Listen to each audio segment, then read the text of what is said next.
banyak maaf. Kita ini mau membicarakan tentang apa dulu? Kita harus tentukan dulu topiknya. Terus nanti karena kan sesuai dengan alur kita ya. Jadi tujuannya nanti ada tujuannya. Maksudnya tujuannya di sini nih kita dari pembicaraan kita tuh apa yang ingin kita capai. Itu yang pertama tujuannya.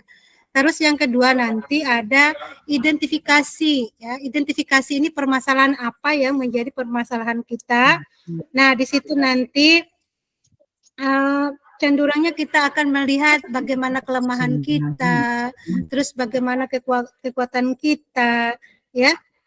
Terus sehingga nanti tantangan yang kita hadapi apa. Nah, itu untuk mengidentifikasi permasalahan kita. Terus yang ketiga sesuai dengan alur nanti kita press alur aja. kita itu cukup ujian umum, identifikasi masalah, cukup itu sama aksi tanggung jawab, cuman itu kan nanti mungkin ujian umumnya. Tujuan, identifikasi, rencana harus aksi, tanggung kita jawab. tentukan topik. Tapi nanti topik itu kita tentukan ketika sudah sepakat siapa jadi coach sama jadi coach.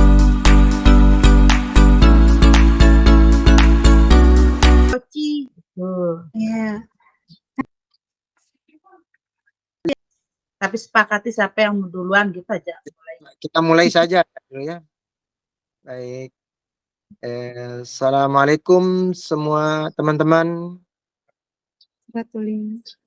Teman-teman. Waalaikumsalam warahmatullahi wabarakatuh. Ya, saya lihat agak murung Bu Fatma, apa yang bisa saya bantu?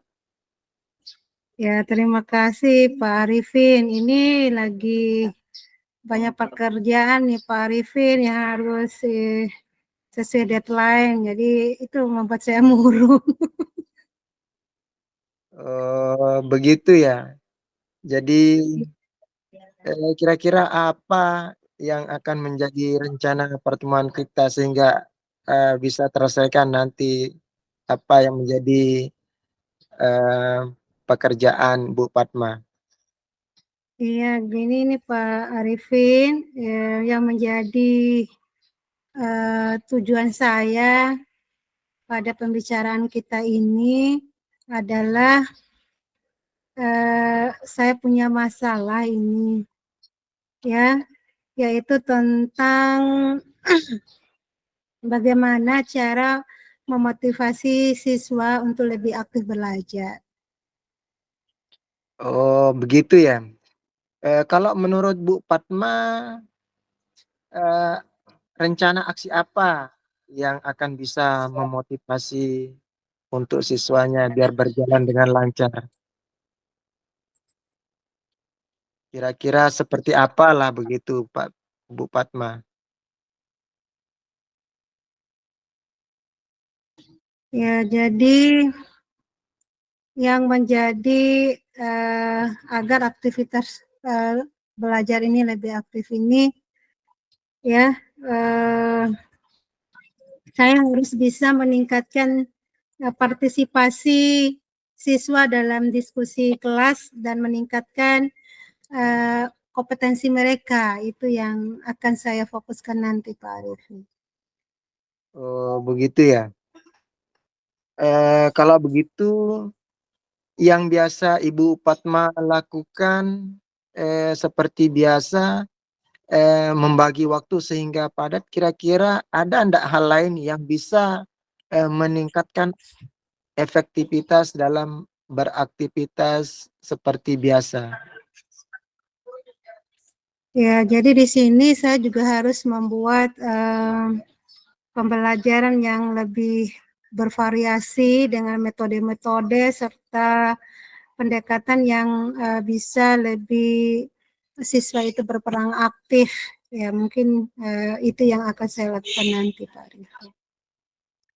Oh, begitu ya. Jadi dalam melaksanakan semua itu, dalam menerapkannya, siapa saja yang bisa membantu Ibu Fatma dari teman sejawat yang Ibu Fatma harapkan? Ya, jadi mungkin ini ada teman-teman MGMP juga ya. Jadi MGMP mata pelajaran fisika. Jadi itu menjadikan teman saya untuk bisa berkolaborasi.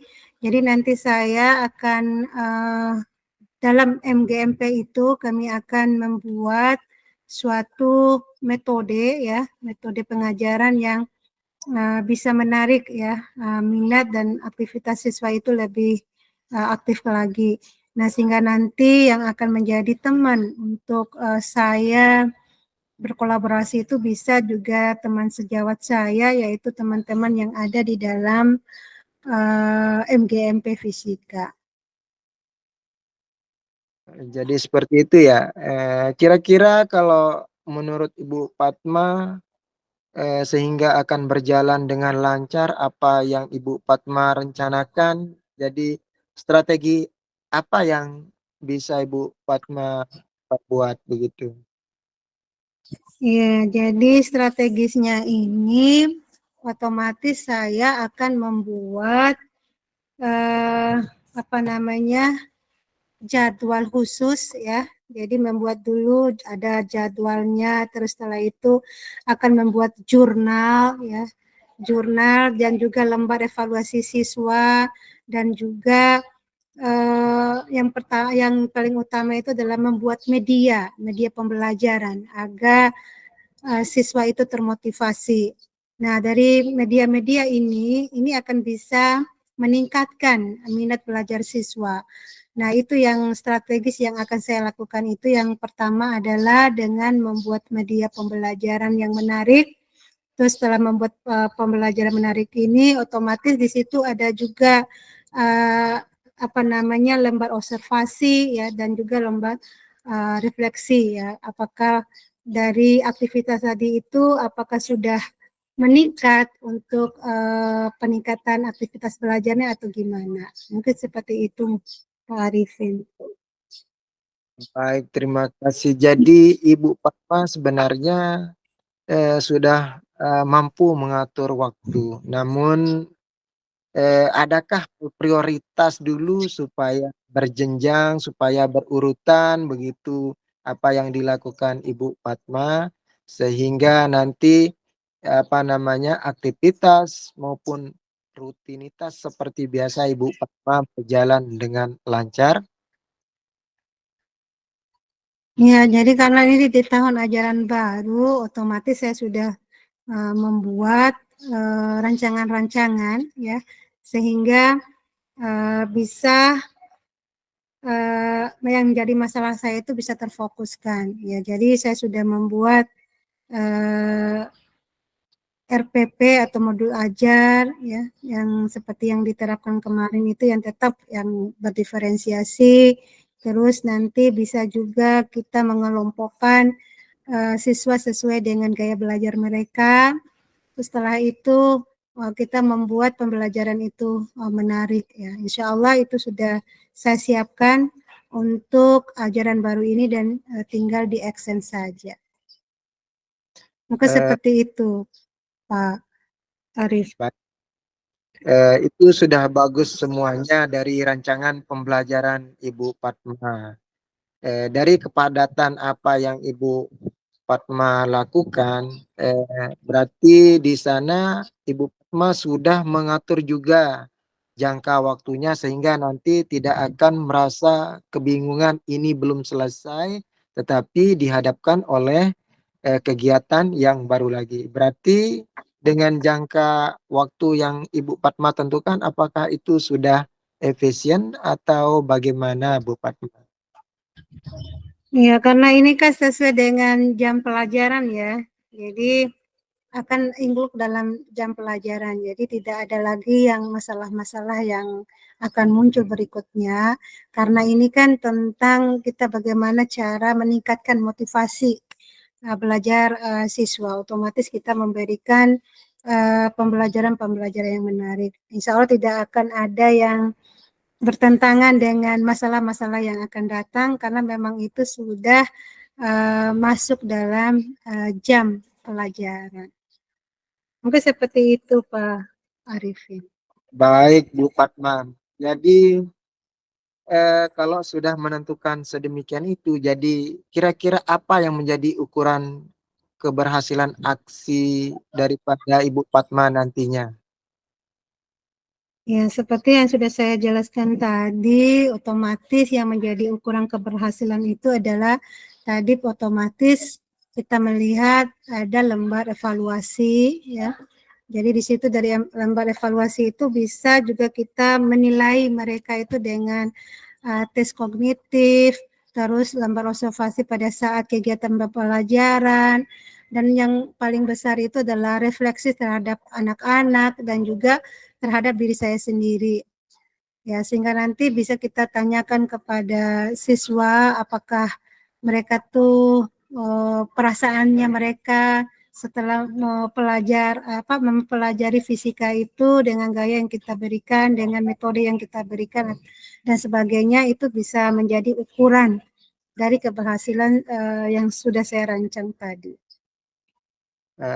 Baik Bu Padma, itu sudah sangat bagus sekali, tapi saya bertanya sekali lagi, ketika dalam proses kegiatan ini sudah direncanakan dengan matang, kemudian mungkin untuk mengantisipasi mungkin adanya datang gangguan misalnya yang tidak apa namanya, yang tidak kita sangka-sangka seperti musibah, seperti kita tidak bisa melaksanakan kegiatan. Jadi kira-kira apa yang bisa Ibu lakukan dalam mengantisipasi datangnya gangguan kira-kira?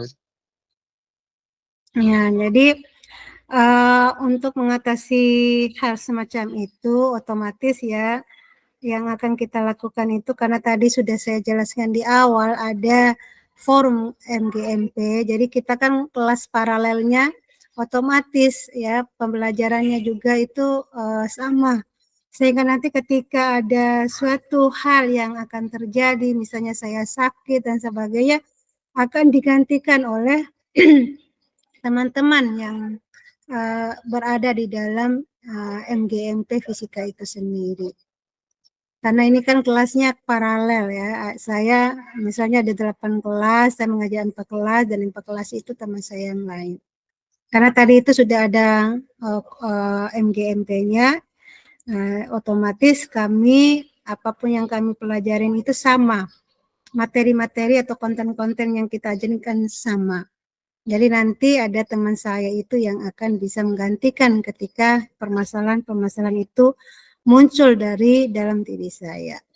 Mungkin seperti itu, insya Allah Pak Sabri, ya Pak Arifi. Baik Bu Padma, jadi saya lihat sudah bisa melaksanakan dengan optimal karena Ibu Padma sudah komitmen, dan yang bisa membantu Ibu Padma itu kan teman-teman sejawat yang berada di sekelilingnya.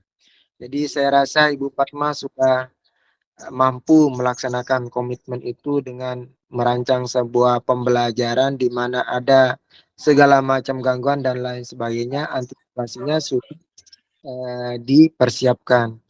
Berarti saya rasa Bu Padma sudah berhasil dalam menyelesaikan permasalahan yang ada di Bu Padma itu sendiri. Jadi seperti itu Bu Padma. Iya Pak Arifin, terima kasih. Baik Bu Padma, hanya itu saja yang bisa saya bantu. Mungkin ada yang lain yang bisa saya bantu. Ya, insya Allah untuk kesempatan ini mungkin itu saja Pak Arifin. Lain kali kita akan berbicara lagi, insya Allah Pak. Mudah-mudahan apa yang tadi sudah kita bicarakan, saya bisa lebih optimis ya dalam mengerjakannya. Mudah-mudahan ini bisa berjalan lancar insya Allah. Baik Bu Padma, jadi demikian saja apa yang dibicarakan. Semoga apa yang kita bicarakan bisa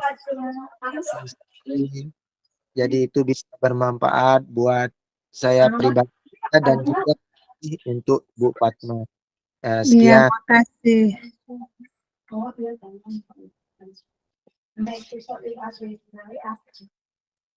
kita kesepakati jadwalnya supaya semua rekan guru itu tidak ada alasan ada ketergangguannya. Jadi betul-betul kita mencari waktu yang sama-sama guru itu tidak ada rasa terganggu. Begitu Pak Man. Iya, 3 meter. Bu Nur, Gimana? sih kan sekarang dan umpan balik di kita itu coba mungkin masing-masing refleksi yang ada pada diri kita yang kita apa namanya ada permasalahan di diri kita tadi yang kita kocikan. Refleksi kita sebenarnya segala permasalahan kita bicarakan akan mendapatkan solusi secara bersama-sama meskipun itu tidak langsung, melainkan saling menggali potensi, saling berbagi pengalaman, saling berbagi saran, saling membagi ide. Jadi refleksi kita tidak ada masalah yang tidak selesaikan kecuali kita tidak melakukan sebuah langkah-langkah atau diskusi. Dengan hal seperti ini ada coach dan coach akan semua masalah bisa terjawab. Bisa teratasi. Iya, insya Allah. Refleksi kita Bu Nurhayati dan Bu